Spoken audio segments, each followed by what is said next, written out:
Pues buenas tardes, un nuevo viernes de las Jornadas Culturales de la Falange.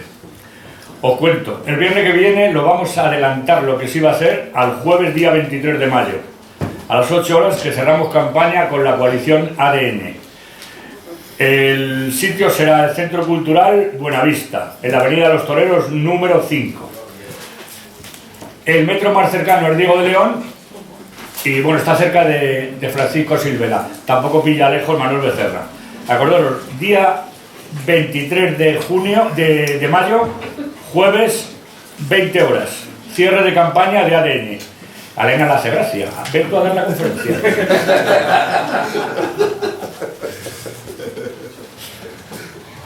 ¿Eh? Ah, bueno. Avenida Los Toreros, número 5. Eso sí que es divertido, la Avenida Los Toreros, ¿eh? Bueno, luego recuperaríamos los viernes, el día 31, también a las 20 horas como hoy, la presentación de un libro, José Antonio, un pesador para alumbrar las ruinas. Pablo Vascón, que le tenemos aquí con nosotros, presentará ese libro y nos dará la conferencia. Pero hoy vamos a tener aquí a un legionario, que ya es un legionario permanente y perpetuo. Muchas gracias. A ti por estar siempre, acudir como la sangre, como decía Santa Teresa, siempre la sangre acude a la herida. Vamos a presentar un documental sobre la batalla de los Arapiles. Los Arapiles son unos montes que están en la provincia de Salamanca, que sucedió, si no me equivoco, el 22 de julio de 1812, donde el duque de Wellington se apunta a todos los laureles, pero hay más por ahí. Por ahí se tiene mucho que ver el empecinado, el cura Merino y toda esta panda. Pero bueno, y entonces es un documental hecho por nuestro documentalista, le consideramos de la casa, Nico Roa, es un documentalista antropológico, experto en Oriente Medio y en culturas arábigas, escritor, ha escrito La Mezhara, El aliado persa, luego es coautor de Siria, La guerra interminable, coordinador de este libro, y como no, pues sobre su fundador, Millán Astray. Y bueno, pues ahora te vamos a escuchar, legionario. Bueno, pues muchas gracias a todos. Muchísimas gracias a todos los que estáis una vez más aquí. Ya me estoy convirtiendo en una habitual de esta sala venerable. Pero vengo siempre, como dice Carlos, por el espíritu legionario de acudir al fuego. Y cuando a alguien le llama a mí la legión, no puedo hacer otra cosa que ir allí, aunque a uno le partan la cara a veces, pero bueno. Ya he presentado aquí hace poco tiempo un documental. Hoy veo más gente en la sala, a mí me agrada, quizás es el boca a boca, veo un montón de gente joven, lo cual es muy loable. El documental que vamos a proyectar hoy, yo quiero dar dos o tres datos antes de que lo veamos. Este documental se hizo a instancias de Canal History, de History Channel, en 2006. La historia es un poco rocambolesca porque este documental está financiado por el Ayuntamiento de Ciudad Rodrigo y en parte con el Ayuntamiento de Almeida. Almeida es la ciudad fronteriza de Ciudad Rodrigo, al otro lado de la frontera, una bellísima ciudad portuguesa que recomiendo vivamente que se vaya, cuando alguien vaya por esa zona remota, que se acerque a verla porque es espectacular. La verdad que es que en Ciudad Rodrigo tenían bastante dinero en aquel entonces, antes de la crisis, y querían hacer un programa corporativo, enseñar su ciudad, pero su ciudad de una manera genérica. Pues la gastronomía, las fiestas, el carnaval de los toros, que es muy importante, sus recios muros, su castillo, etc. Pero todo eso, pues realmente, yo he hecho ese tipo de trabajos, no da para cubrir más de 20 minutos.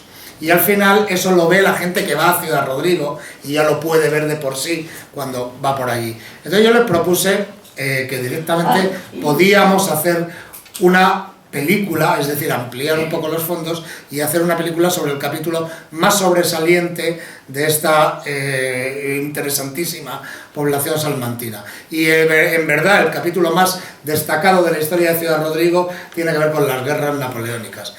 Estos se quedaron con los ojipláticos, que se suele decir ahora, y decidieron que si se podía hacer, que ellos no tenían ningún problema, se buscaban más fondos, al final se consiguieron todos los fondos y la verdad que nos metimos en una gran producción. Es el primer documental donde yo trabajé con actores. Yo anteriormente había trabajado de una manera, pues o tirando de fondos de archivo, o grabando en lo que uno ve, etcétera, o en entrevistas. Pero aquí ya estábamos entrando en la dinámica de los documentales con dramatizaciones, es decir, con actores que no hablan, porque en el momento en que hablan cobran el doble, pero sí figuran. Eso implica llevar peluquería, maquillaje, vestuario, catering, zona donde cambiarse, multiplica no sé, por 20, pero el documental pues coge otra, como el soufflé, sube, ¿no? Entonces, bueno, pues la verdad que yo creo que la película quedó muy satisfecha la gente que allí, Canal Historia, y desde luego donde se ha emitido, y la película ha aguantado bastante bien el tiempo. Y ahora pues espero que la podamos ver, que la bajada de internet haya sido correcta y podamos ver la película del tirón, y luego pues a disposición de ustedes para hablar de las preguntas que pudieran surgir. En fin, esto es, y adelante con la película. Lo que sí pido, por favor, si los móviles los apagamos o los ponemos en modo silencio. Se me olvidó decirlo. Silenciamos móviles. Sergio, a tu batalla, y muchas gracias, Nico. No. Y apagamos las luces. Dos entonces. pequeñas poblaciones fronterizas de una región remota de la península ibérica duermen las horas más calurosas de la tarde. Nada altera la quietud de este momento. Es verano en Ciudad Rodrigo y Almeida. Sin embargo, aquí se libraron cruentas batallas y terribles combates, consecuencia de una guerra sin cuartel contra la ambición de un hombre que pretendió extender su poder por el continente europeo. España envió sus mejores hijos a luchar en defensa de sus pueblos y ciudades asediadas. La lucha de Ciudad Rodrigo se convirtió en un símbolo de la resistencia patriótica. También Portugal, desde donde se consolidó al fin la contraofensiva contra el invasor, pagó un alto tributo en hombres ante la historia. Las tropas inglesas fueron determinantes en la victoria final contra los ejércitos imperiales.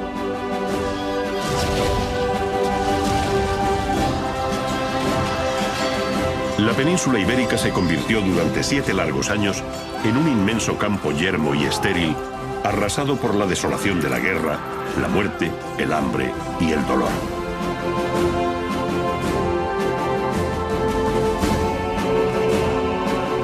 Pero en estos campos, en estos pueblos y aldeas, ante estas murallas, se escribieron páginas gloriosas de honor y heroísmo, siempre regadas con la sangre del pueblo.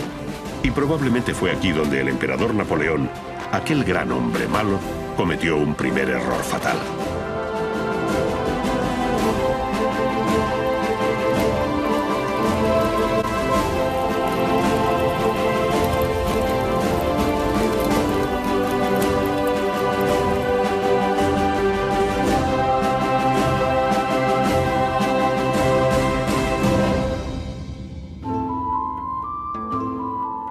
Cuando Napoleón accede al poder en Francia, decide acabar definitivamente con la presencia inglesa en Portugal.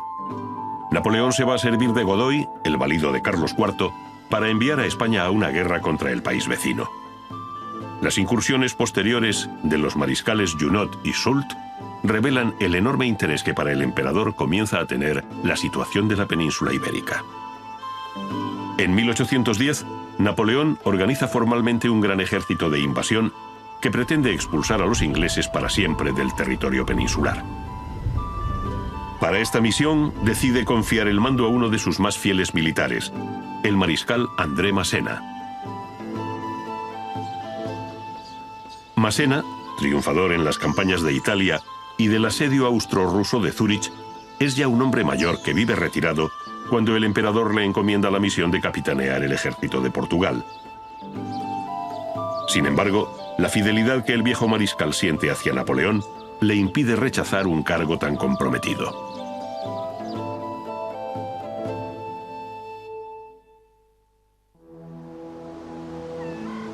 Napoleón ya había estado en España y había visto sobre el terreno la gran aridez y el relieve tortuoso de las tierras hispanas.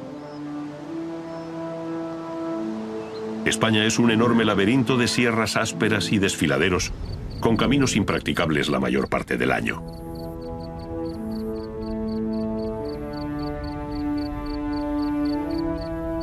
Los numerosos ríos corren encañonados formando acantilados sin puentes o vados naturales por donde cruzar un gran ejército de invasión. Esta geografía imposible podía echar por tierra los planes de conquista del emperador.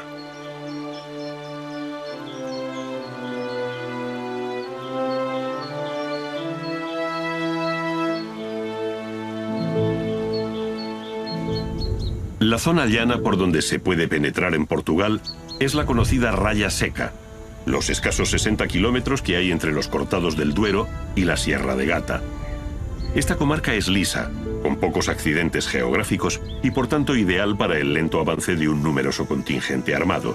Será esta la zona que Napoleón asigne a Massena, desde la cual iniciar la ofensiva sobre Portugal. En la primavera de 1810, Massena se establece en Salamanca. La bella ciudad castellana sale por un tiempo de su apatía provinciana para recibir a este distinguido militar y a su pequeña corte.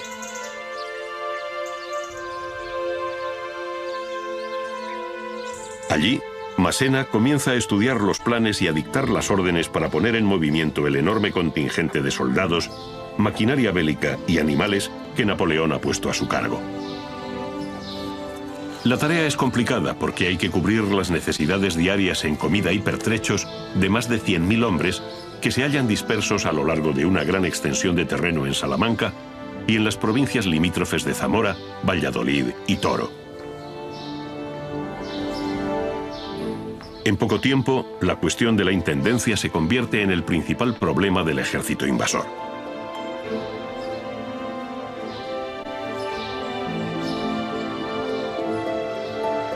La tierra castellana es seca, pobre y está muy castigada por la depredación de una guerra que dura ya 2 años.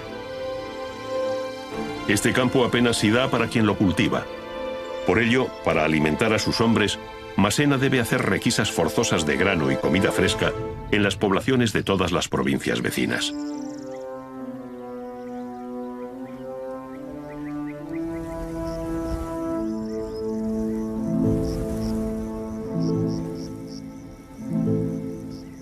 Más grave aún es la cuestión de la cabaña ganadera, imprescindible en la dieta de un soldado. En poco más de 3 meses se acabará con todas las ovejas y bueyes de la comarca si se da la ración diaria de carne que corresponde a una tropa tan numerosa.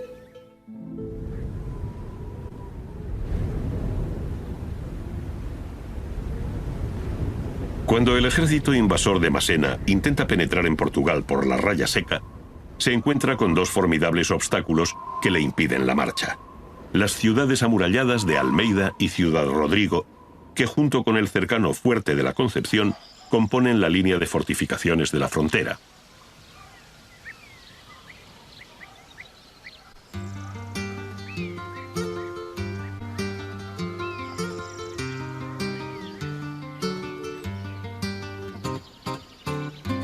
Las armas de fuego dieron una nueva modalidad arquitectónica donde los ingenieros militares construyeron unas fortificaciones bajas que se veían poco en el terreno, pensadas pues, contra la artillería y las armas de fuego. Nosotros en España tenemos Ciudad Rodrigo y el Real Fuerte de la Concepción, y en la parte portuguesa tenemos la ciudad fortificada de Almeida. Son edificios muy característicos porque no tienen nada que ver con los castillos que estamos acostumbrados, son de muros bajos, están enterrados en el terreno, es decir, que cuando uno va avanzando no los ve, hasta que prácticamente se ha encontrado con ellos encima, y están pensados para grandes guarniciones de infantería con piezas de artillería, bueno, pues puedan resistir. Son edificios, vamos a llamarles blindados, que pueden resistir el fuego de una artillería ya moderna de finales del XVIII, principios del XIX, formados por fosos y contrafosos. El sistema característico, el ingeniero más característico de toda Europa era Vauban, y todos los conocemos porque tienen formas normalmente de estrellas.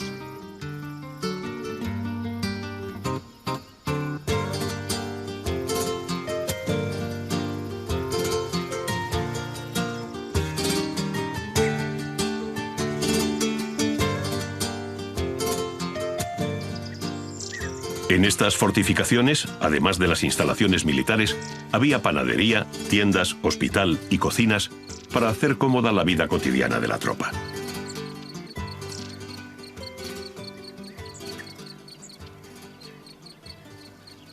Este es el tipo de fortaleza que debe conquistar Massena cuando emprende el asedio de Ciudad Rodrigo, una plaza que había demostrado tener un enorme valor geoestratégico en las anteriores campañas de Napoleón, convirtiéndose en el auténtico cerrojo de la frontera hispanolusa.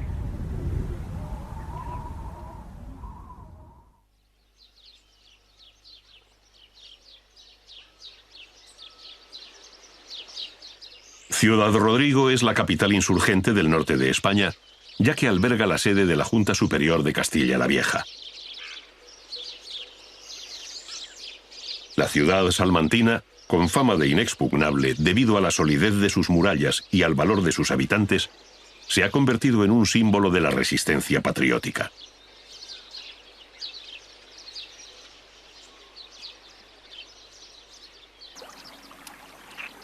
En estas fechas, casi todas las ciudades españolas se han rendido a las tropas imperiales. Por ello, la posición de Ciudad Rodrigo en la frontera y la proximidad del ejército expedicionario inglés infunde ánimos a los sitiados. La defensa de la plaza recae sobre el gobernador Andrés Pérez de Errasti, aristócrata y valeroso militar, curtido durante 50 años en todas las campañas de su época al servicio de España. Será este hombre el encargado de enfrentarse al ejército imperial.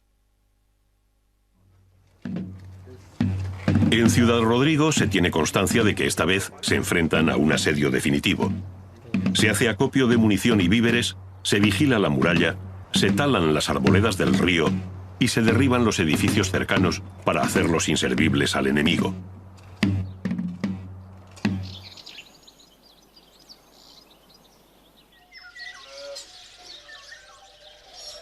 En junio, Massena traslada su cuartel general al convento de la Caridad para seguir de cerca el asedio de Ciudad Rodrigo. El retraso de las operaciones militares hace mella en las relaciones entre Massena y el mariscal Ney, jefe del Sexto Ejército Imperial, que ya había intentado en febrero rendir la plaza solo con sus tropas. El asedio no avanza en los plazos previstos y la ciudad sitiada aguanta con enconada resistencia. Esto degenera en fuertes discusiones entre Massena y Ney, su igual en rango como mariscal de campo, pero subordinado ahora en la campaña peninsular. El carácter enérgico de Ney le hace rozar a menudo la insubordinación para desesperación de su comandante en jefe. El impulsivo mariscal Ney propone cercar Ciudad Rodrigo con una fuerza limitada y lanzarse a la caza del enemigo inglés todavía débil. Massena, en cambio, es partidario de seguir las instrucciones recibidas de sitiar y tomar la ciudadela sin dividir las fuerzas.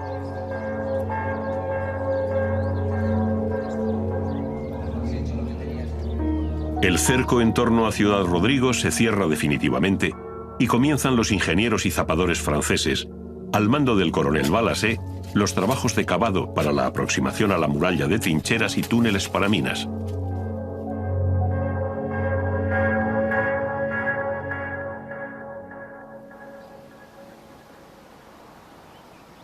La moral dentro de la ciudad es elevada. El número de fuerzas defensoras es de unos 6.000 hombres, aunque efectivos para el combate sean la mitad. Entre los defensores están los lanceros de Castilla, de don Julián Sánchez el Charro, una fuerza de élite que continuamente hostiga a los invasores, retrasando los trabajos en las trincheras. Las reservas de munición y provisiones son abundantes, y en la fortaleza las esperanzas de socorro se mantienen altas. Mucha de la tropa española es bisoña, y las escaramuzas en las murallas son su bautismo de fuego. Enfrente se encuentran los 50.000 hombres del sexto y octavo ejército francés, probablemente los mejores soldados del mundo.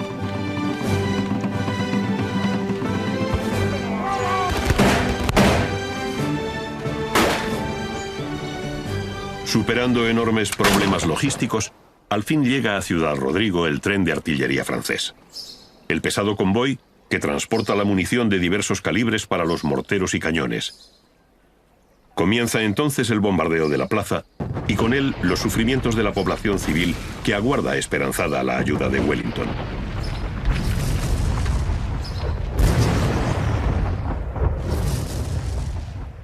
El general inglés, sin embargo, tiene sus propios planes y se muestra ambiguo a la hora de comprometer sus tropas. Además, Wellington, en privado, confía poco en la capacidad de resistencia de los españoles. Cuando el cerco se cierra definitivamente en torno a la ciudad, el gobernador Errasti comprende que ya no va a venir ningún auxilio exterior y que dependen de sí mismos para su supervivencia.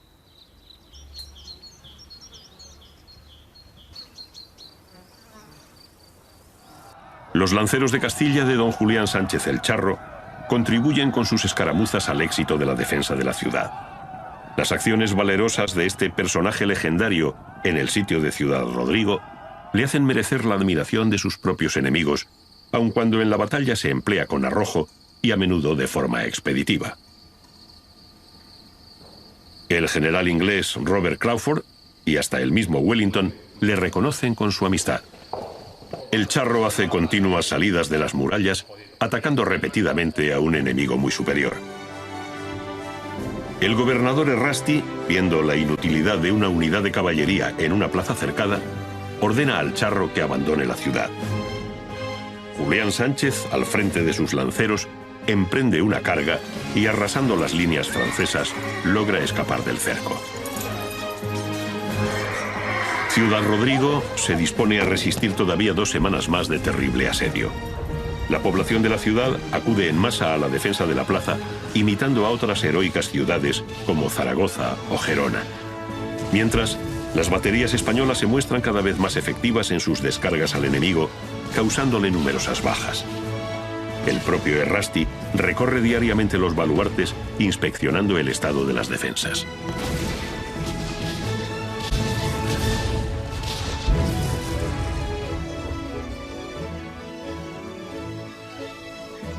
En Ciudad Rodrigo se sabe ya que los ingleses no van a intentar romper el cerco, por lo que se confía en que las sólidas murallas, que tantas batallas han visto, resistan esta vez el terrible ataque que se avecina. El mariscal Ney envía una última carta a Errasti antes del asalto final para rendir la plaza. Pero una vez más, el gobernador español la rechaza. En los primeros días de julio se desata una tormenta de fuego y metralla contra la martirizada población. Las baterías francesas disparan día y noche con perfecta sincronía desde las alturas del Teso de San Francisco al Baluarte del Rey, provocando numerosos incendios en el interior de la ciudad que se convierte en pasto de las llamas. El día 9 de julio, las tropas españolas se retiran a posiciones más guarnecidas en el interior de la ciudad ante la intensidad del bombardeo francés. El fuego combinado de la artillería y la colocación de una mina abre por fin una brecha en la muralla. La sólida defensa de Ciudad Rodrigo no ha podido resistir el embate del ejército imperial.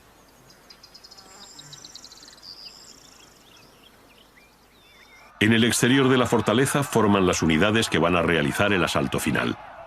La ciudad permanece muda y expectante ante la inminencia del ataque.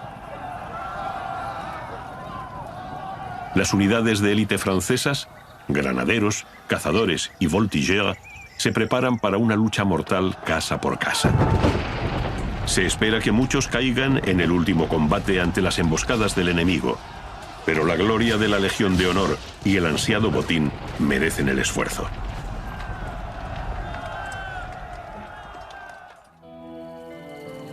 El gobernador Errasti sabe que todo se ha perdido. Ha luchado al límite de sus fuerzas, más allá de donde le exigía su deber como soldado. Pero es consciente de que la ciudad va a ser saqueada y expoliada por las tropas invasoras. El pillaje, la violación y el caos se van a adueñar de Ciudad Rodrigo. Por ello, en el último momento, el gobernador aparece en la brecha y anuncia la rendición de la plaza.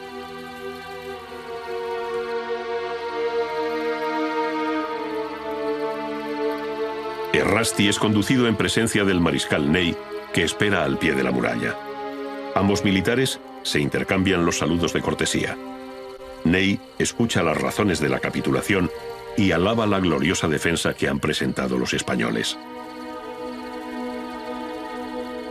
El mariscal francés se muestra magnánimo con los vencidos, prometiendo que serán respetadas las vidas de los ciudadanos y sus propiedades, pero la guarnición partirá al cautiverio camino de Francia.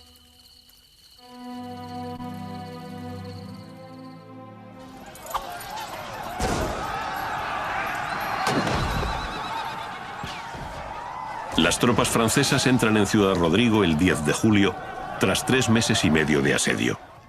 La promesa de Ney de que la ciudad no será saqueada no es bien recibida por la tropa, que espera su recompensa tras un asedio tan largo y difícil. Los soldados creen que se les debe el saqueo, como parte de su botín, porque la ciudad solo se ha rendido cuando los asaltantes han derruido la muralla y cualquier defensa era ya imposible.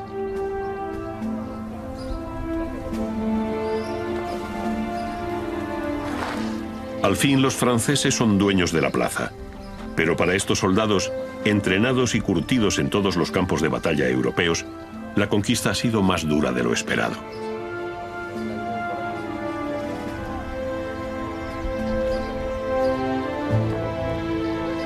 La rendición no se efectuó hasta que los asaltantes no hubieron abierto brecha en la muralla, estuvieran dispuestos para el asalto y a los defensores solo les quedaban 3 días de víveres. Errasti reunió a todos los comandantes de la plaza y estuvieron de acuerdo en que no podían mantenerse por más tiempo de 3 días. Las bajas españolas se elevaron a 1.700, incluida lo de la población civil, y 3.500 soldados marcharon a Francia conducidos prisioneros.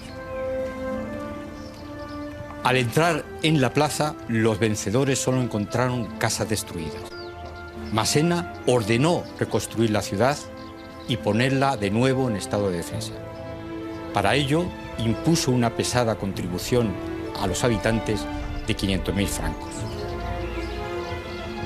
Desde entonces, Ciudad Rodrigo pasó a ser la base fundamental del ejército de Portugal, donde fueron almacenándose los víveres, el material de intendencia y de artillería que le llegaban de retaguardia.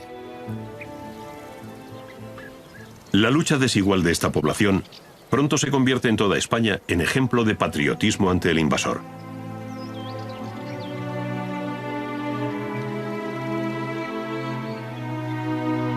El gobernador Errasti, al frente de todos sus hombres, partirá al cautiverio en Francia. Desde allí, por su carácter relevantisco y altivo, será llevado al lóbrego castillo de Landau, donde permanecerá largos años y donde va a enfermar gravemente. A su vuelta a España, se le recompensa con ascensos y medallas, pero nunca con la generosidad que mereció este gran soldado.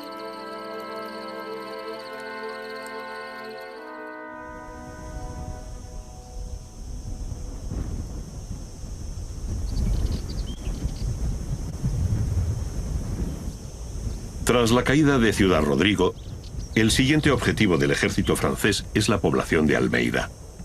En el camino se interpone la vanguardia inglesa al mando del general Crawford, que acampa en el fuerte de la Concepción, en la frontera hispano-portuguesa.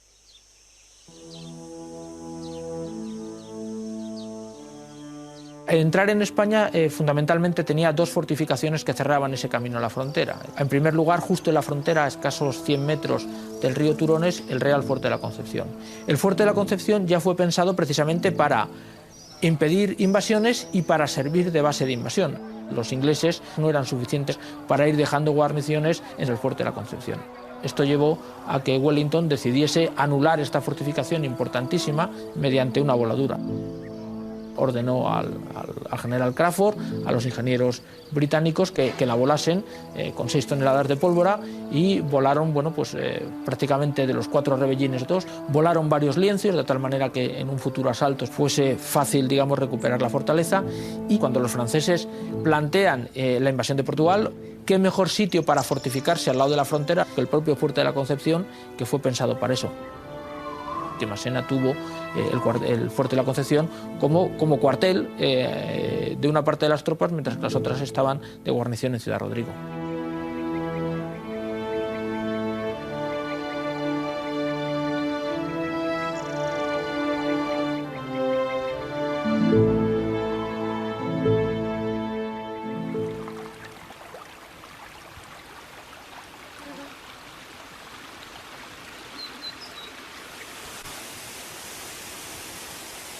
En la mañana del 24 de julio, el general Crawford, que acampa en las inmediaciones del río Coa, próximo a Almeida, comprende que el ejército francés va a rebasarle y toda la división ligera inglesa puede ser diezmada o cautiva. Cuando comienza el avance francés, las unidades de Crawford se ven rodeadas por fuerzas muy superiores, por lo que se produce una desbandada general para cruzar el puente sobre el Coa y ponerse a salvo. Los combates que se libran en el Coa se tienen por unos de los más sangrientos de las guerras peninsulares. Las descargas de fusilería a uno y otro lado del río provocan un elevadísimo número de bajas. Los muertos y heridos se acumulan en los muretes del puente y sirven de trincheras a los atacantes. Un monumento en el puente recuerda hoy a los casi 1000 hombres de los dos bandos que hallaron la muerte en esta batalla.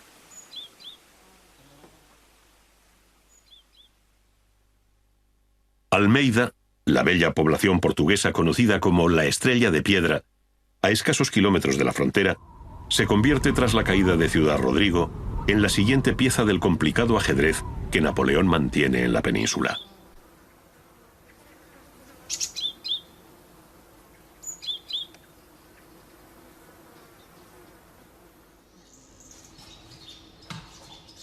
Massena, cada vez con mayores dificultades de intendencia, continúa la ofensiva conforme al plan previsto y comienza a hacer provisiones de suministros, expoliando en un amplio territorio para mantener a una tropa que comienza a manifestar ya síntomas de agotamiento.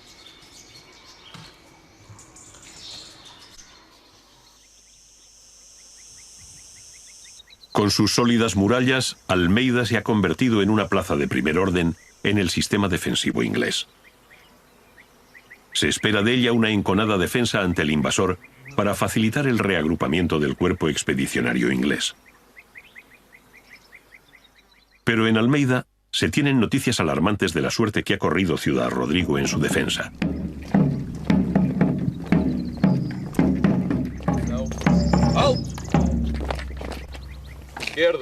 Tras el desmantelamiento del ejército portugués por los franceses en 1808, este ejército había sido rehecho con gran acierto y mucho trabajo por parte de Wellington.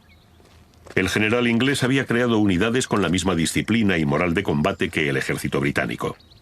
Estas unidades, que habían demostrado en la lucha gran valentía y arrojo ante el poderoso ejército imperial, son las que defenderán Almeida. Los mandos superiores de este nuevo ejército suelen estar a cargo de un inglés, pero toda la oficialidad y la tropa son portuguesas. Este será el embrión del ejército luso-británico que llegará combatiendo a Napoleón hasta el corazón de Europa. La defensa de Almeida corre a cargo del brigadier inglés William Cox, que manda una guarnición bien entrenada de 5000 hombres entre británicos y portugueses. La tropa, veterana y curtida en combate, defiende una de las fortalezas más sólidas de Portugal. Hay además importantes reservas de víveres y munición para aguantar un largo asedio. Pero viendo lo ocurrido en Ciudad Rodrigo y cómo ha quedado destrozada la fortaleza española, se plantea abrir la plaza al enemigo sin combatir para evitar sufrimientos. En Almeida se confía que esta vez al fin las tropas de Wellington acudan en su socorro. Sin embargo, el general inglés tiene sus propios planes y le interesa que la plaza resista cuanto sea posible. De momento no piensa comprometer su ejército, numéricamente inferior, en una batalla en campo abierto. Preparándose para el inminente asedio del ejército francés, la guarnición y la población civil de Almeida va almacenando todo lo necesario en alimentos y municiones dentro de las casamatas de la ciudad.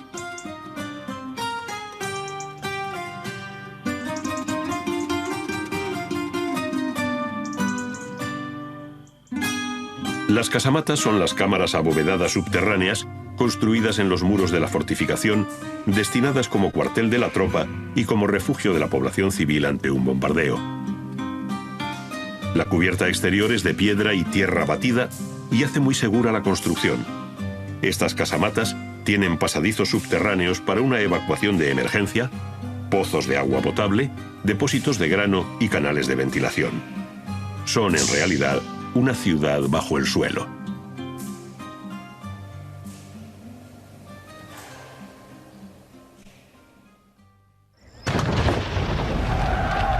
El 14 de agosto comienzan las obras para abrir trincheras y paralelas en torno a Almeida, cerca de los baluartes de San Francisco y San Pedro. Aunque los zapadores son continuamente atacados desde las murallas con descargas de fusilería, los trabajos continúan lentos pero a buena marcha, supervisados casi a diario por el propio mariscal Massena, que cada día está más contrariado por el esfuerzo y el tiempo que lleva empleado en los asedios. ¡Fuego!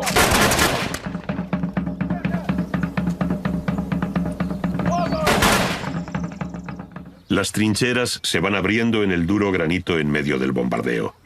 Los portugueses tienen en la ciudad 96 piezas de artillería de varios calibres, servidas por 400 hombres, y cuentan con abundante pólvora y munición. Las descargas de metralla disparadas a bocajarro por los cañones son temidas porque diezman las filas de los imperiales. Por ello, los asaltantes franceses sufren diariamente numerosas bajas.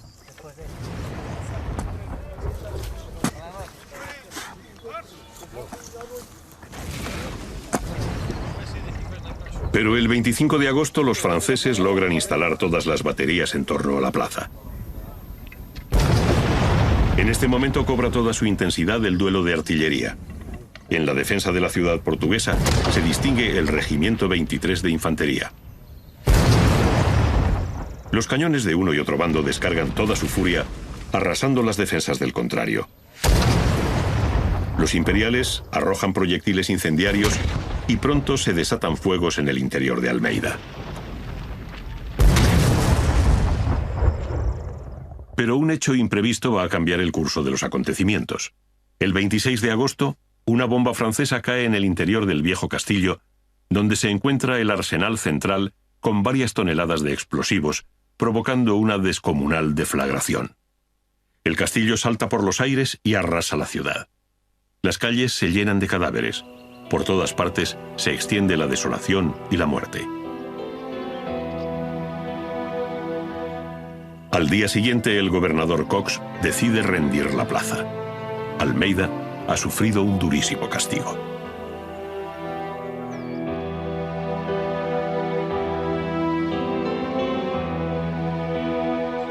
Wellington, una vez más, ha rehuido la batalla y ha dejado a expensas del enemigo una plaza fuerte de enorme valor simbólico. Dentro de sus tropas, y aún más dentro del ejército portugués, no se entiende la estrategia del general inglés, y cada vez son más las voces que discrepan. Lo cierto es que Wellington también ha quedado conmocionado por la pérdida de Almeida.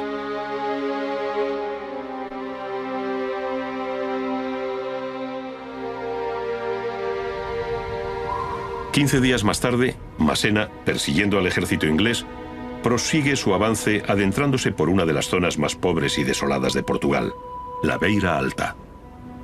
Esta es una región árida y despoblada, donde faltan caminos y recursos.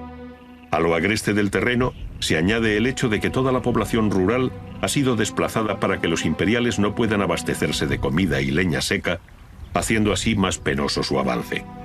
La tropa francesa ya está agotada y el clima cada vez es más cruel.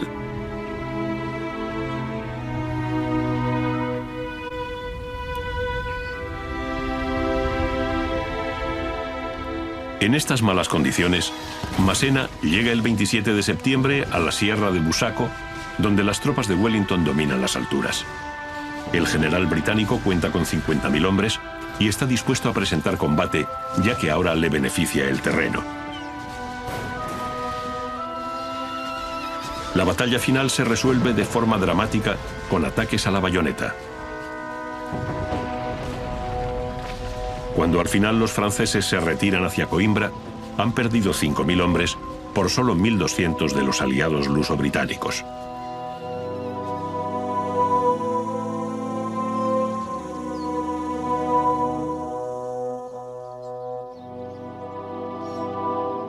Con la victoria en Busaco, Wellington recupera parte de su prestigio ante los aliados portugueses.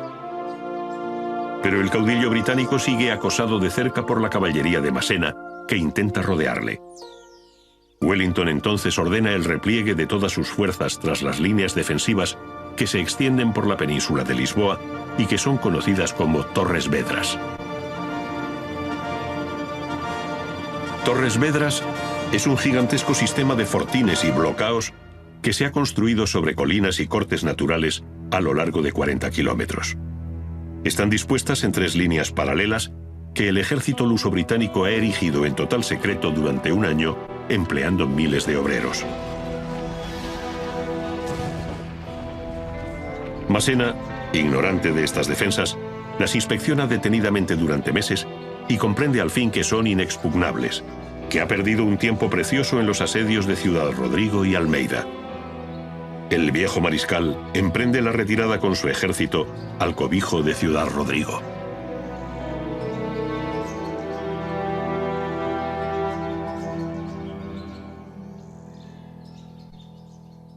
En 1811, Napoleón sustituye a Massena por Marmont, un militar que tiene ante sí la titánica tarea de reagrupar el debilitado ejército de Portugal. El ejército francés, en su avance, ha estirado demasiado sus líneas de abastecimiento, haciéndolas muy vulnerables al acoso de las partidas de guerrilleros que las atacan por toda la geografía peninsular. La retirada francesa hacia España se vuelve en extremo penosa. El fenómeno nuevo de una población en armas, originario de Portugal y España, va a servir de escaparate a todos los pueblos europeos oprimidos por Napoleón. A partir de ahora, se sabe de qué manera el emperador puede ser vencido.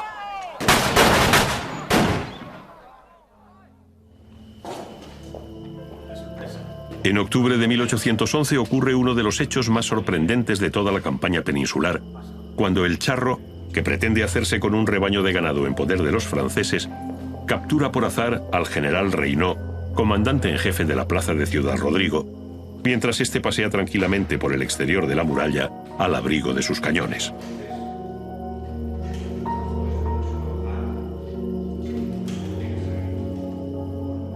Con semejante cautivo, el intrépido guerrillero se presenta ante el mismo Wellington. El caudillo inglés, asombrado, felicita al charro. Además, Wellington extrae una valiosísima información a Reynaud sobre las defensas y la guarnición de Ciudad Rodrigo.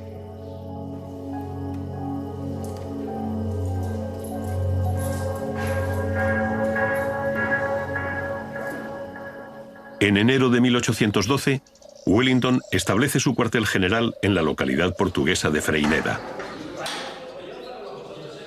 Desde allí el general británico y su Estado Mayor estudian la nueva situación creada en España, muy favorable a los aliados. Napoleón ha retirado 30.000 soldados de la península para llevarlos en su ofensiva a Rusia. Wellington cuenta al fin con un gran ejército y se dispone a tomar la iniciativa, aprovechando los éxitos que ha logrado en Busaco y Fuentes de Oñoro. El general inglés quiere explotar el efecto sorpresa, ya que en pleno invierno las tropas enemigas suelen estar dispersas o recogidas en cuarteles. La ofensiva comenzará con la reconquista de Ciudad Rodrigo, utilizando la importante información que le ha proporcionado el general Reynaud.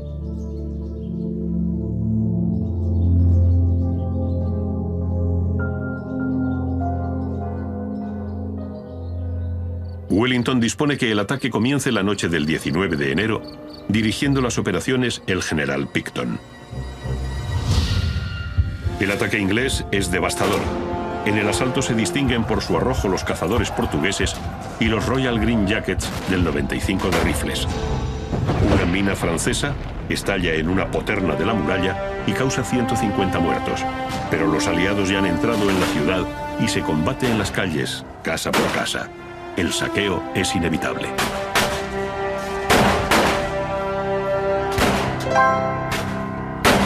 En el fragor de la batalla, el valiente general Robert Crawford cae herido de muerte en los fosos de la ciudad, al frente de sus hombres. Su muerte causa una gran conmoción en Ciudad Rodrigo, donde siempre se le ha considerado como el aliado inglés más fiel y querido.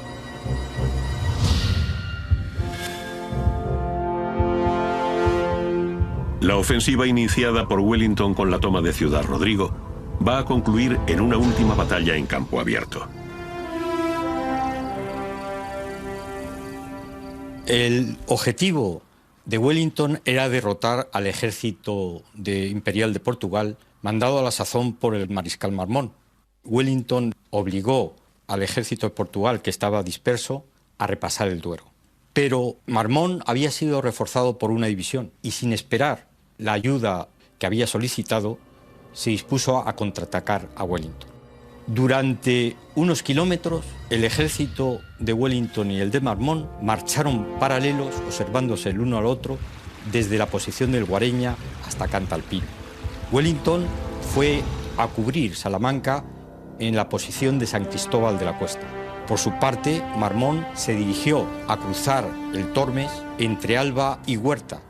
En su precipitación por cortar la retirada del ejército contrario, fue enviando a sus unidades a pasar el río según venían, de tal forma que el ejército francés avanzó dejando grandes espacios entre sus unidades.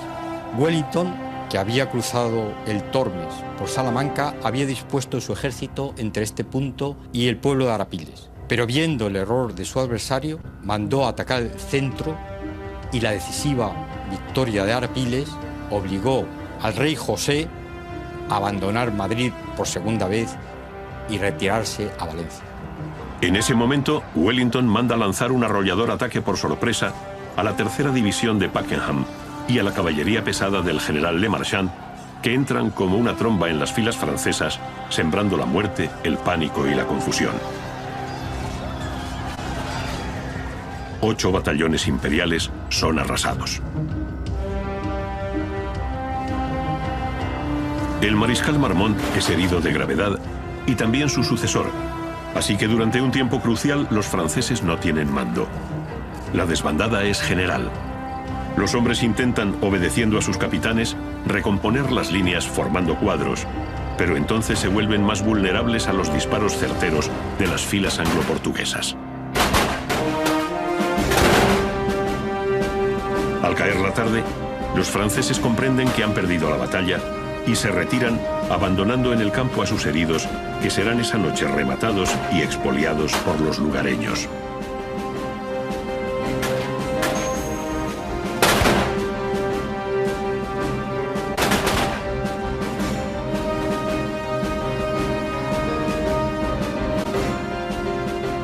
Francia ha sufrido en Arapiles 14.000 bajas y la mayor de las derrotas del ejército imperial hasta la fecha. Para Wellington, sin embargo, esta será su gran victoria, la preferida, por encima incluso de Waterloo. Bonaparte fue el verdadero responsable de la debacle peninsular. Él debió asumir el mando del ejército de Portugal para acabar con el enemigo, pero delegó la responsabilidad en Massena. El veterano mariscal no obtuvo del emperador el apoyo que demandaba la campaña peninsular. Al obedecer las órdenes, Massena se enredó en una madeja de asedios que podía haber evitado atacando a Wellington en Portugal cuando aún este era débil.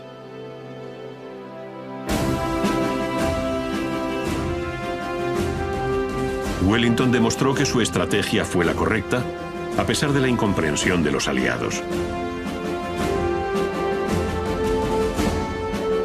No acudió al reto de una batalla en campo abierto que hubiera perdido y pudo terminar así la construcción de las líneas de Torres Vedras, donde comenzó por fin su ofensiva.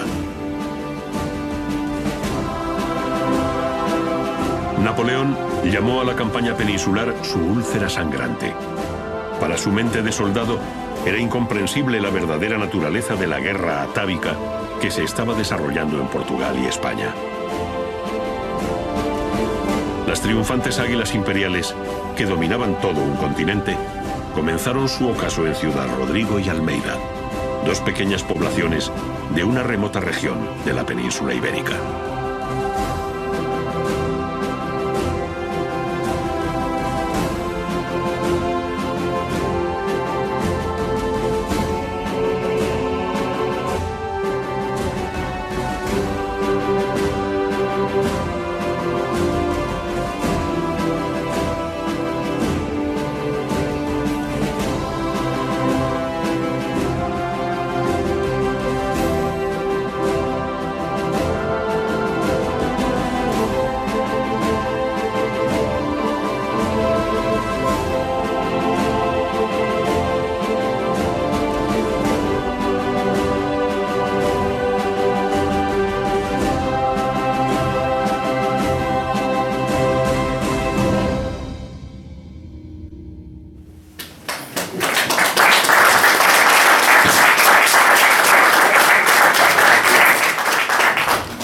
antes de pasar a las preguntas, Nico, ¿quieres ampliar lo que has dicho antes? Yo lo siento, la mala calidad de la película. Esta es una película que hicimos, la fotografía era buenísima, la luz del verano favorecía muchísimo por internet y va avanzando los planos así como a trompicones. Eso no ocurre en la cinta original. Entonces estos son los imponderables pues de este tipo de historia, pero no importa, porque bueno, aquí de lo que se trataba era de rememorar históricamente este acontecimiento. Cuando tú dijiste que era una película sobre la batalla de Arapiles, yo la verdad que me olvidé de corregirte. No es tanto sobre Arapiles cuanto sobre la guerra peninsular. Nosotros le llamamos la guerra de independencia. Los portugueses, que ya luchaban antes contra los franceses que nosotros éramos aliados de los franceses.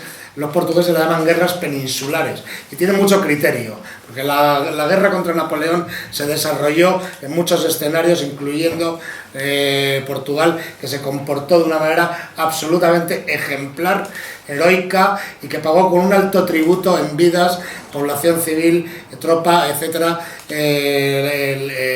las invasiones de Napoleón. Yo conozco mucha gente que es amiga de la causa napoleónica, bueno, la moderna, por oposición a lo que había aquí, que era Carlos IV, Fernando VII, lo clerical, lo rancio, etc. Yo, bien, respeto todo punto de vista, pero decir que las invasiones napoleónicas dejaron en la península ibérica, sobre todo en España, un saldo de 600.000 muertos, que se dice pronto, ¿eh? 600.000 muertos. Y espolio cultural. No, perdón, que no he terminado. Además de anexionarse del Ebro para arriba y acabar con un patrimonio histórico, cultural y a todos los niveles que es irrecuperable. La ciudad de Zaragoza ya no es como era la ciudad antes del asedio. Una de las cosas que más soliviantó al pueblo español, no está muy bien documentado eso, que la gente piensa que el pueblo español se levantó cuando vio salir a los restos de la familia real del Palacio de Oriente el 2 de mayo, no fue así. Eso fue coadyuvante, ¿verdad?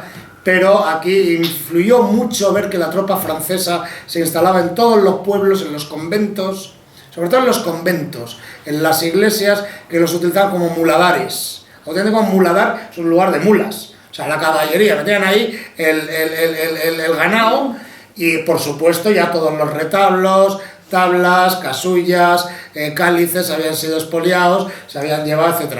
El mariscal Junot, pues este se llevó, entre otras cosas, el famoso cuadro de la Inmaculada de Murillo, que luego Petén devolvió a Franco, junto con la dama de Elche. Y el cuerpo sin cabeza de Goya. Bueno, exactamente, o sea que es que, en fin, España fue un expolio.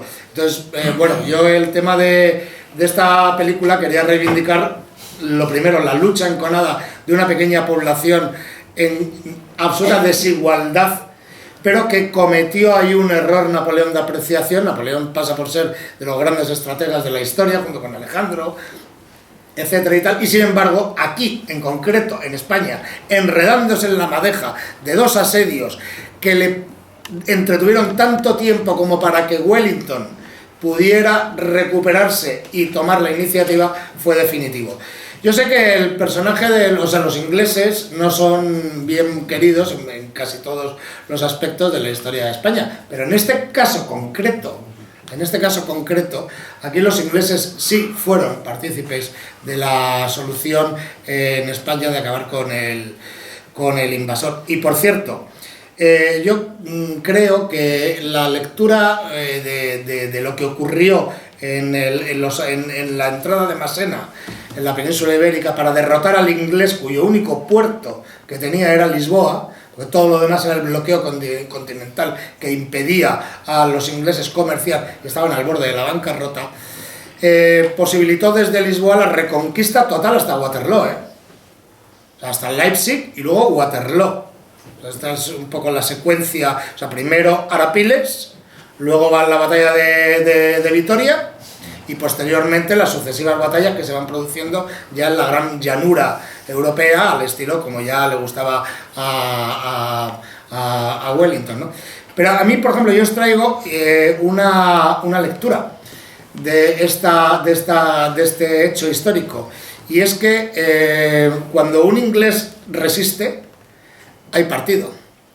Y esto yo creo que lo entendió muy bien Franco cuando se entrevistó con Hitler en Endaya.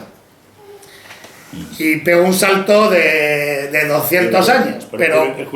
Pero Franco, que tenía una amplia cultura militar, era un señor que cuando todos iban al Zocodover a tomar vinos mientras eran cadetes, etcétera, él se quedaba empollando y era un poco rarito, pero ¿por qué no vienes? Y tal, pues, bueno, le gustaba y tal hacer de su carrera lo que iba a ser en el futuro.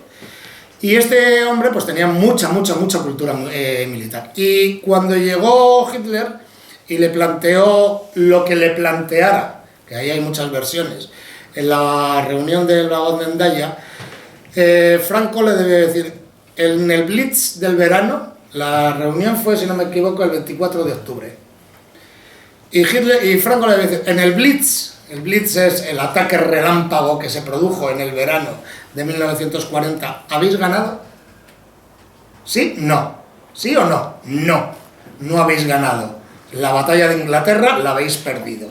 Por muchas razones. Los cazadores, los Me-110, que era el arma más ofensiva en aquel entonces, y por supuesto el 109, tenían muy poca cobertura radio de acción desde Holanda y desde Francia, desde el paso de Calais, etc. Los Heinkel 111 era un bombardero medio, no pensado como luego hicieron los otros con los Lancaster, etc., bombardeo estratégico de largo recorrido. ¿No habéis ganado a Inglaterra? Hay partido. Hay partido, y mientras haya un inglés vivo, y él lo decía porque conocía el caso de Torres Vedras, yo no puedo meterme en la guerra con vosotros porque estos todavía pueden venir arrasando y tal, y con sus aliados que van a ser más poderosos.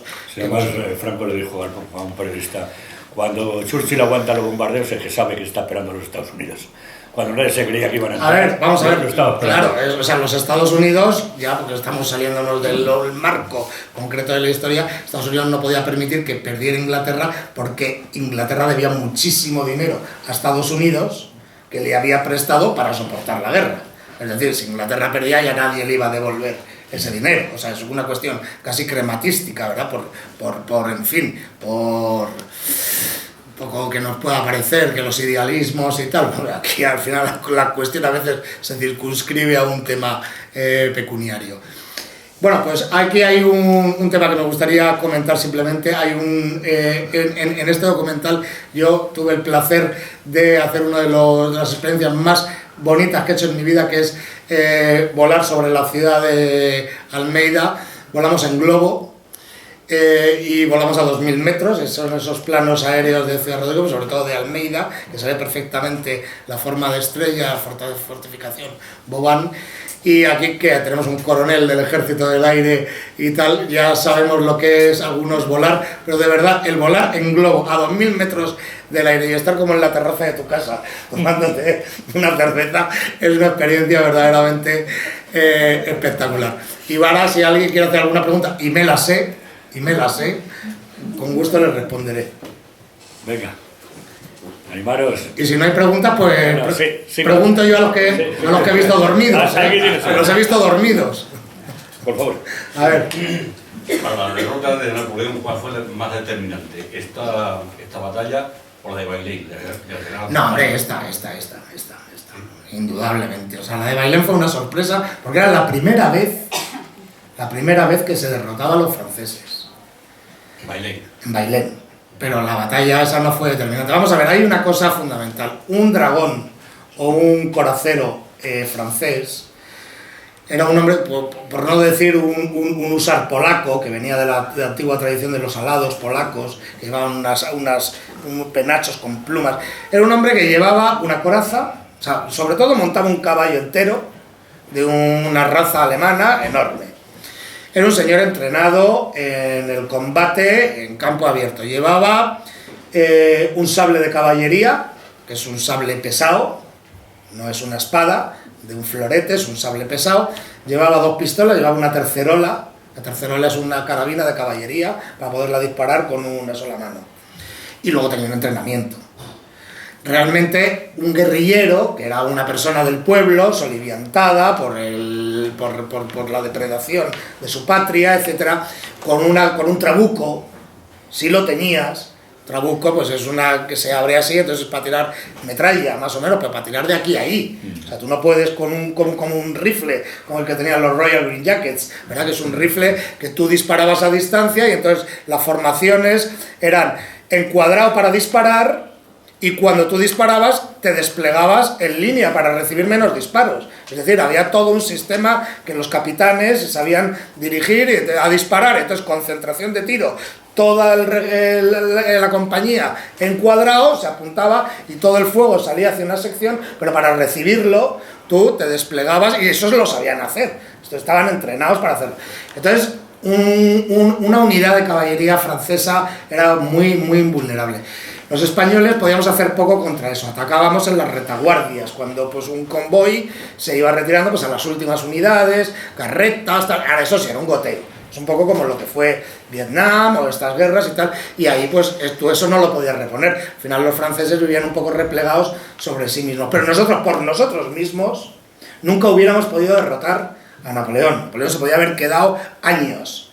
Fue necesario crear un ejército que fue llegando poco a poco a Lisboa, y con ese ejército inglés, portugués y español, finalmente ya en la batalla de San Marcial, en la batalla de Vitoria, etcétera, y tal, poder poner en fuga a un ejército que hasta entonces era invencible, y su leyenda, la leyenda de Austerlitz, de Wagram, de Jena, etcétera, contribuían a que, en fin, a que te diera miedo enfrentarte en campo abierto con esta persona. Y fue la batalla de Arapiles la primera donde se reconoce históricamente que Napoleón sufrió una derrota de la que ya no se recuperaría.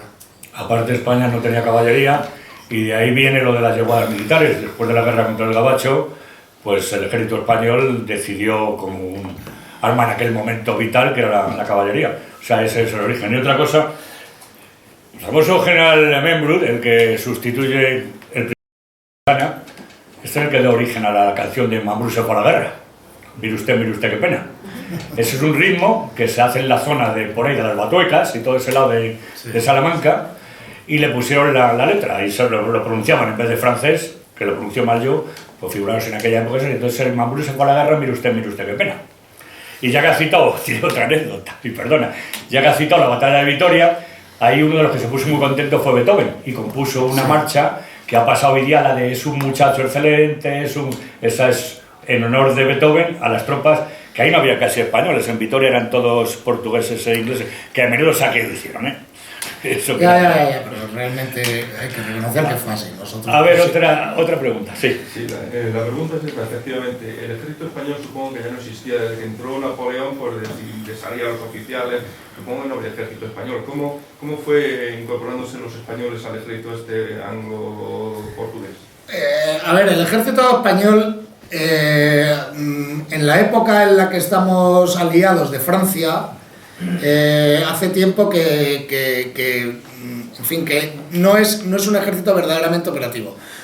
Quiero decir con esto que el ejército francés había comprendido ciertas lecciones, y era un ejército sobre todo con importancia de la artillería. Napoleón era artillero y él daba muchísima importancia a la artillería. El ejército francés era un ejército con muchísimas bocas de fuego, y eso al final se demostraba, igual que el ruso. El ejército ruso del zar era un ejército con muchísimas bocas de fuego. El ejército español, por ejemplo, el ejército inglés, era un ejército de regimientos de línea y de caballería, aparte de la flota. El ejército español había tenido su tiempo de gloria las últimas veces en América. Habíamos tenido desde Blas de Lezo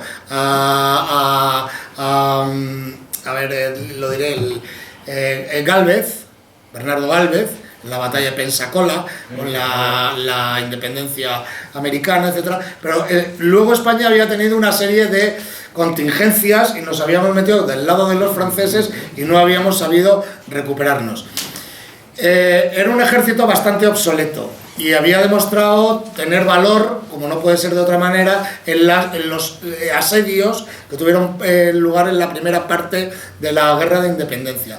Pero había quedado bastante diezmado, desmantelado, por lo que está contando Carlos. La cabaña equina estaba dispersa, la tropa estaba prácticamente desmovilizada, y en ese sentido, pues lo que fue es que las zonas leales, y a medida que se fueron recuperando, se fueron uniendo al ejército de Wellington, pero realmente no tuvieron una importancia decisiva como unidades operativas. Wellington no daba mucho valor, por decirlo, y es la verdad, no daba mucho valor al ejército español. Le parecía que cuando había estado del lado de los franceses no habían demostrado ese coraje del que tanto nos hacemos alarde y tal, ¿no? Que sí, es verdad que España tenía esa tradición militar, que venía tan antiguo, pero que bueno, pues en la circunstancia actual España no estaba a la altura de lo que él pedía, y no contó con España realmente, ni España fue decisiva en las batallas posteriores que se libraron en Europa para derrotar a Napoleón. Ahora bien, de hacer de una cosa lo otro, nosotros demostramos en el asedio de Gerona, en los dos asedios de Zaragoza, en el asedio de Ciudad Rodrigo, etcétera, en lo que fueron el asedio de Cádiz, etcétera, un valor que va consustancial no sé, a la raza y a nuestro carácter, y ello sorprendió, y muy gratamente, y fue ejemplo en otras regiones de Europa, en Baviera, en Austria, etcétera, para luchar contra Napoleón. De todas formas, el ejército español, antes de que empezaran las escaramuzas o la guerra, era más partidario de Napoleón que de los británicos.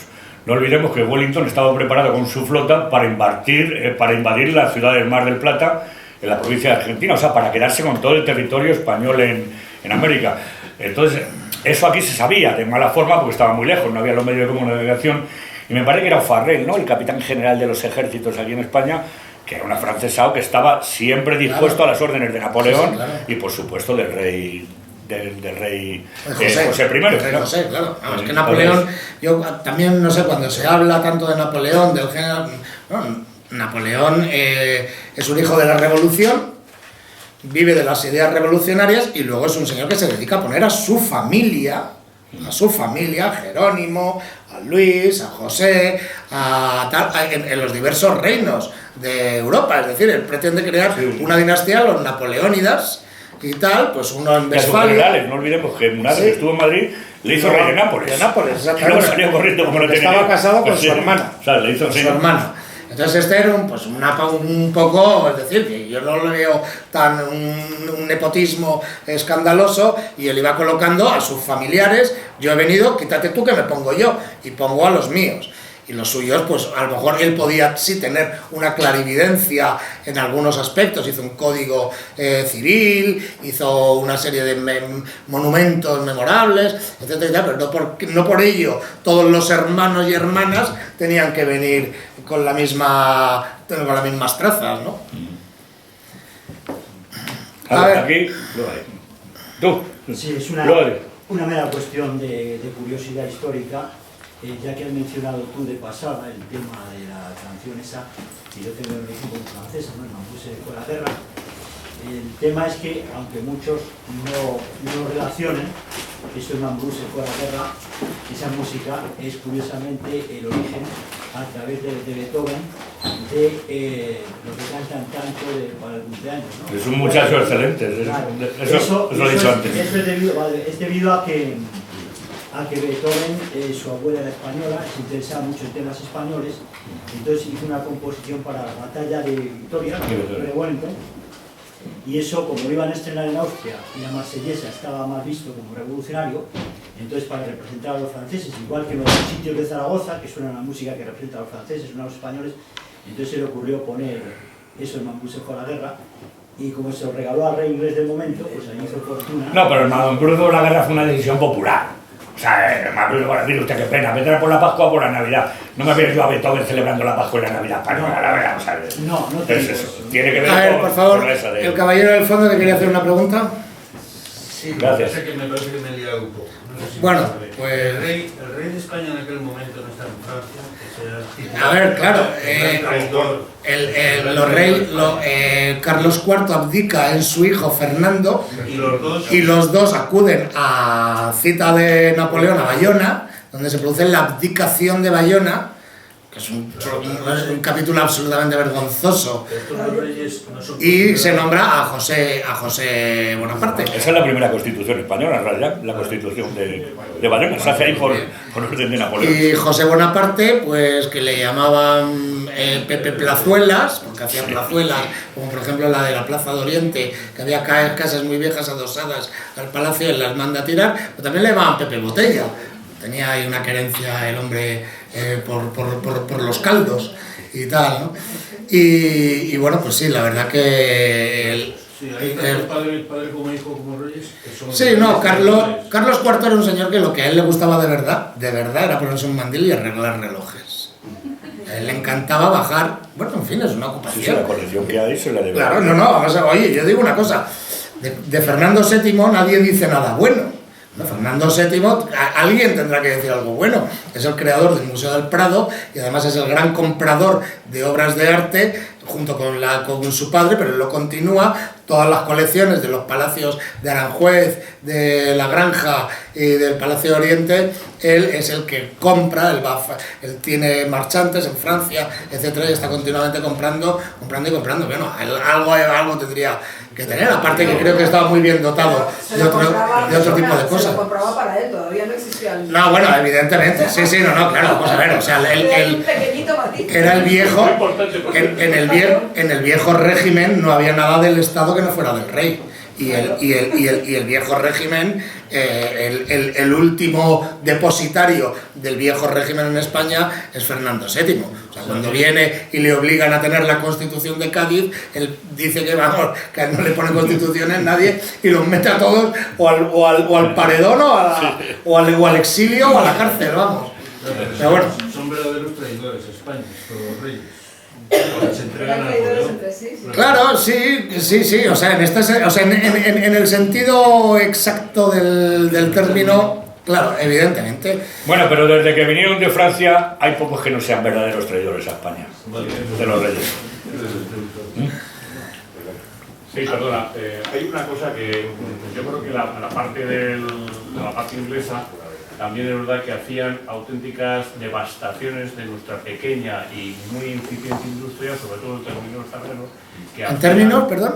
Nuestra pequeña e incipiente industria que hacían la competencia a Inglaterra. La cerámica, la cristalería. La parte, digamos, de la seda, como fue en la parte de Sabadell y tal, donde bombardeaban. Aquí mismo en el Retiro, que estaba la fábrica de cerámica, y los cristales y todo eso, y los tapices. Que tuvieron una parte de un interés, bueno, pues digamos... Evidentemente Inglaterra era el enemigo secular, Bueno, vamos a ver, yo creo que hay cosas que, en fin, no se puede decir todo en el tiempo que tenemos. Yo creo que de lo obvio ya se parte.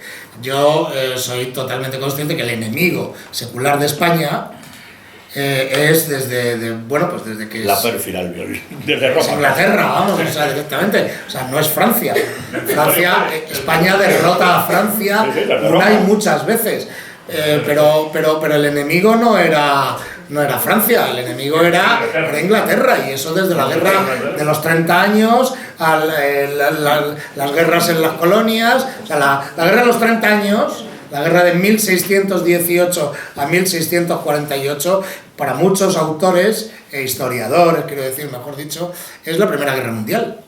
Se combate en todo el mundo, porque España tiene posesiones en todo el mundo, y entonces la primera coalición, la segunda coalición y la tercera y tal, la primera son daneses, suecos, la tercera se unen los ingleses, la tercera con los franceses, se combate a España en todos lados, pero se combate desde Filipinas hasta América, las posesiones americanas, y por supuesto en Europa, es decir, es la Primera Guerra Mundial porque España era la potencia mundial, y los ingleses con los holandeses y los franceses, etcétera, y los turcos deciden asediar a España allí donde esté. Entonces, bueno, yo esto ya pensé que yo esto lo daba por hecho. ¿Napoleón es el gran masón? Napoleón es el gran masón. Bueno, yo de masonería es que no hablo porque no es mi terreno. Sí era masón, pero más gran masón era su hermano. Yo no lo digo. Era grado 33. Yo ahí no me meto. Quien sepa, doctores tiene la iglesia. Uno llega hasta donde llega. Napoleón es que todavía tenía el deje, ¿no? Su familia era católica. Él no sabía casi hablar francés. O sea, aprendió a hablar francés bien para hacerse mariscal, ¿no? Y ya meterse en el budo. Pero él más que nada era italiano. Lo que pasa es que los italianos son muy inteligentes, muy cucos, y los franceses muy codiciosos, pues salió de esa mezcla. Por cierto, tenía generales negros, Napoleón, y uno es el tatarabuelo de la familia Dantes, los escritores. Esos vienen de un negro que era general de Napoleón. Otra curiosidad, sin más. Bueno, la última pregunta. Bueno, yo quiero decir una cosa. Si Napoleón estuviera hoy en día, Napoleón es alabado, o sea, Napoleón tiene los inválidos. Es uno de los centros de peregrinación a los turistas que van a París. Los inválidos, o sea, directamente tú ahí vas ahí y agachas la cabeza para ver a Napoleón. O sea, no hay un puente, no hay un monumento en Francia que no tenga una N, que es el símbolo de Napoleón. Todas las pequeñas poblaciones tienen una pequeña efigie o una gran efigie, una calle. Es decir, esto lo quiero decir por contraposición a lo que en España hacemos con nuestros prohombres. Pero bien, Napoleón, si viviera hoy en día y le aplicaran los 4 artículos de Nuremberg, Napoleón los cumplía los 4. O sea, los 4, o sea, lo mismo que acusaron a los encausados de Nuremberg, atentados, crímenes de guerra, crímenes contra la paz, crímenes contra la humanidad. Bueno, los 3 o 4 supuestos, Napoleón los cumple todos, absolutamente todos. O sea, las represalias sobre la población civil fueron brutales, y sobre todo en España, pero no solo en España, no vamos a pensar que nosotros nos ponemos aquí.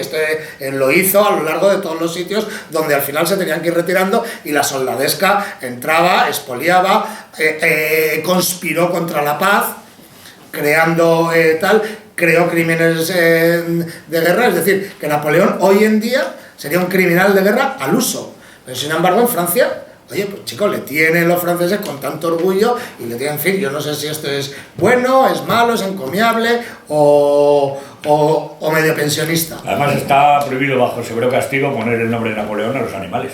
Nadie puede poner su perro Napoleón. O sea, desde luego podrán ir en contra de ciertos momentos de sus personajes, pero siempre van a favor. Los franceses son así chauvinistas, ¿verdad? Bueno, a mí me gustaría, antes de terminar, decir una cosa, y es que próximamente, porque me parece que vamos a cerrar ya. Sí, bueno, pero acaba. Pero yo termino, solamente decir una cosa. Dentro de aproximadamente 15-20 días saco un nuevo libro que se llama El joven Franco, de alférez a general. ¿Cuándo quiere venir? No, yo lo digo porque la editorial hará alguna presentación. La editorial es una editorial, en fin, Homo Legens y tal, que... Eso estaba en el grupo de Intereconomía, ¿no? Me parece. Me ha pedido este encargo, yo lo he hecho, que he quedado bastante satisfecho del libro. Nadie busque franquismo en el libro, pues el libro acaba en 1932, cuando el golpe de Sanjurjo fracasa. Cuando el golpe de Sanjurjo fracasa y Franco dice: yo me echaré a la calle, que no se echa a la calle, ni saca a su gente en el 32, y le dice a Sanjurjo: ustedes hagan el derecho a ser fusilado. Cuando el Partido Comunista triunfe o disuelvan a la Guardia Civil, en ese momento, solo o con todos los que me quieran acompañar, me lanzaré a la calle. Ese discurso que lo recoge Millán Astray es la frase que termina el libro. Pero el libro sí es encomiástico y elogioso del mejor general que ha tenido España, del hombre que quiso ir a los sitios más expuestos y de mayor peligro y de mayor compromiso, cuando otros preferían estar en una guarnición somnolienta de una provincia española, y entonces este sí fue un militar valeroso, un héroe de la guerra de Marruecos, un hombre que contribuyó con su esfuerzo a crear la Legión, a las victorias que tuvimos en la gesta de Sauen, en el desembarco de Alucemas, en el socorro de Melilla, que creó la Academia General de Infantería, que es una obra única, propia y genuina de él, y que en fin es una persona con muchos matices en lo personal, en lo literario, en lo anecdótico, como para justificar un libro. Cuando lo saque, lo diré aquí, porque yo no sé si la editorial querrá hacer alguna presentación en algún sitio, pero me gustaría que todos vosotros, donde sea, pudierais venir y pudiéramos tener aún así, aunque vayamos, luego tú vienes y también la presentas aquí. Pero lo que yo no voy a tener es libros para vender. A mí no me dejan libros para vender esta vez, dale, es otra cuestión. No es una conferencia. A ver. Al hilo de lo que dices, esto se sabe, es decir, o por lo menos tendríamos que saberlo. Por eso es de más escarnio cómo está actuando el ejército de España con respecto ahora a la profanación de la tumba de Franco. Sí, claro. Auténtico desprecio hacia el generalísimo. Sí, claro, vamos a ver, o sea, una de las cosas que se debaten a la hora de... Porque además te digo una cosa, cuando quitan la estatua de la Academia General Militar, no es Franco, no es el caudillo de España por la gracia de Dios, es el fundador de la Academia General Militar. Sí, sí. Y sin embargo se la envaina. Sí, totalmente. Es muy propio de nuestro ejército actual. Bueno, os recuerdo el jueves, y os pido por favor que acudáis allí, jueves 23 de mayo, el próximo jueves, a las 8 de la tarde, se cierra campaña la coalición en la que está inserta la Falange, la coalición ADN, para las votaciones para el Parlamento Europeo. Es en el Centro Cultural Buenavista, Avenida de los Toreros, número 5, Metro Diego de León. Y luego, el siguiente viernes, ya viernes de verdad, el día 31 de mayo, no el siguiente viernes, porque esto estoy hablando del jueves, el día 31 de mayo, el señor que ha tomado la palabra por último momento, es el autor del libro, se llama Pablo Gascó, autor del libro José Antonio un Pensador para alumbrar las ruinas. Entonces, muchísimas gracias por todo, muchísimas gracias Nico, y nos vemos todos el jueves para oír a nuestros candidatos y darles un poco de ánimo porque se están sacrificando y están viajando mucho, pues por lo menos para llevar el mensaje, no para pedir votos, sino para dar soluciones a esta Europa que nos oprime más que nos sirve. Muchísimas gracias a todos.